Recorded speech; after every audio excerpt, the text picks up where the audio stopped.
Welcome to Kenton Teaches. Enjoy the video. You start by confirming prerequisites, latest Vscode and a supported macOS build. Once done, open Vscode from Applications or Spotlight so you get the current app. Next, open the integrated terminal using the menu, View, then Terminal, or press the default shortcut. You do this now because built-in terminal settings load per app instance. Make sure the window is focused so the next steps affect the right workspace. Once the terminal is open, set your default shell so commands behave predictably. Click the terminal drop-down and pick ZSH, Bash, or Fish, or use Command Palette.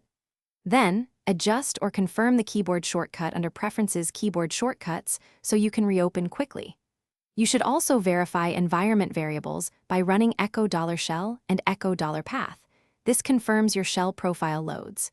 If you use a login shell versus interactive shell, make sure the correct RC or profile file is sourcing your tools and paths. Finish by restarting Vscode so shell changes and path updates apply across the integrated terminal. If the terminal is blank, shows startup errors, or refuses commands, disable extensions temporarily and reopen the terminal to isolate conflicts. Also check Help Toggle Developer Tools for console errors. That reveals startup exceptions. If things still fail, verify your shell executable path in Settings and run the shell directly in Terminal. Apt to confirm it launches outside Vscode. This narrows the issue quickly.